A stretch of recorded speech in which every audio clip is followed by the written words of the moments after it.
দূর থেকেই চোখে পড়ে কালচে হয়ে যাওয়া পানি, ভাসমান ময়লা আর পলিথিনে ঢাকা শীতলক্ষ্যা।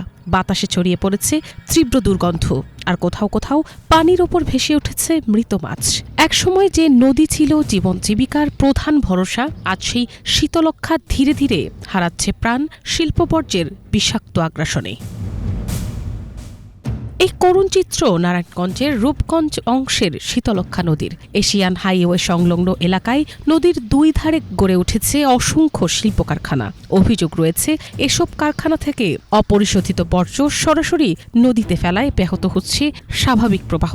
পাশাপাশি ভয়াবহভাবে দূষিত হয়ে পড়ছে নদীর পানি, বাড়ছে পরিবেশ ও জনস্বাস্থ্যের ঝুঁকি। মানুষের যে সাধারণ ময়লাগুলা, এগুলা কি করতেছে, মানুষ ব্যাগ দিয়ে না নদীর কাছে নদীতে ফেলাই দিতেছে। হ্যাঁ, এবং এটা যদি প্রত্যেক ইউনিয়নের চেয়ারম্যান বা ইউএনও সহ সবাই যদি এটা সচেতন হয়, তাহলে এই জিনিসটা বন্ধ হয়ে যায়। কিভাবে বন্ধ হয়? এই নদীকে কলুষিত করা মানে একটা পুরা মানব জাতিকে কলুষিত করা। কারণ নদী হইলো পানির উৎস আমাদের। এই নদী যে দূষিত হচ্ছে, এটা প্রশাসনের নাকের ডগায়। পরিবেশ রক্ষার্থে প্রত্যেকটা মিল কারখানায় একটা শোধনাগার থাকার কথা।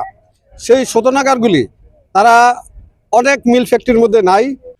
দূষণের ভয়াবহ প্রভাবে শীতলক্ষ্যা নদীর পানি এখন ব্যবহার অনুপযোগী। নদী পাড়ের মানুষ ভুগছেন চর্মরোগ সহ নানা স্বাস্থ্য ঝুঁকিতে। একসময় এই নদীকে কেন্দ্র করেই চলত বহু পরিবারের জীবন ও জীবিকা, কিন্তু দূষণের কারণে আজ সেই জীবনযাত্রা চরমভাবে বিপন্ন।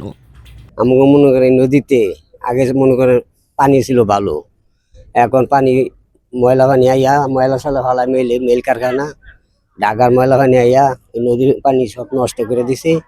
দুর্গন্ধ থাকা যায় না, এরপর মানুষের চলাফেরা অসুবিধা। এই ময়লাটার জন্য আমাদের আসতে যাইতে অসুবিধা হয়, নদী দূষণ হয়, বিভিন্ন পাখিরা বিশেষ করে উড়ন্ত পাখিরা এখানের পরিবেশ দূষণেরও কারণ হয়। আমরা এর মধ্যে ময়লা টলা ফালাই, আমরা খুব হতাশার মধ্যে আছি। আঙ্গ এই জায়গাটার মধ্যে একটু সুবিধা করে দিলে আঙ্গ অনেক সুন্দর হইতো। আগে পানি টানি খাইতাম, আমরা খাইতে পারি না।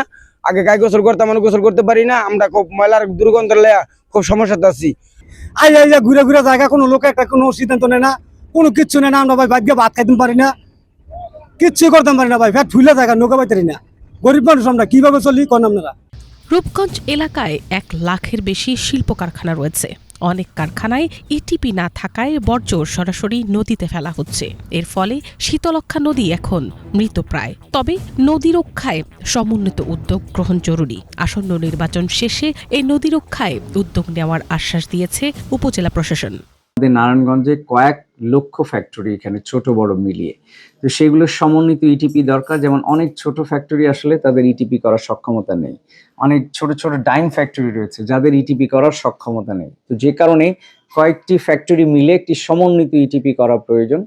একই সাথে যেটুকু নষ্ট হয়ে গেছে এটুকুর জন্য মডার্ন যে টেকনোলজি রয়েছে, যে ওয়েস্ট প্রোডাক্টগুলোকে ক্লেগুলোকে নদী থেকে তুলে ফেললে এটা ন্যাচারালি কিন্তু আবার নদীটা আগের অবস্থায় ফিরে আসবে। তো আমরা আশা করছি এটি লোকাল অ্যারেঞ্জমেন্টে আমাদের লোকাল অ্যাডমিনিস্ট্রেশনের যেটা আমরা করতে পারি, দূষণটা রোধ করতে পারি, বাট যেটা অলরেডি দূষিত হয়ে গেছে সেটিকে আসলে আগের অবস্থায় ফিরিয়ে নেওয়ার মতো যে আর্থিক কিংবা টেকনোলজিক্যাল যে সক্ষমতা, সেটি আমাদের লোকাল অ্যাডমিনিস্ট্রেশনের নেই। স্থানীয়দের আশঙ্কা, কার্যকর পদক্ষেপ না নিলে অচিরেই এই নদী শুধু মানচিত্রেই টিকে থাকবে, বাস্তবে পরিণত হবে এক মৃত জলধারায়। Bangla Vision news desk.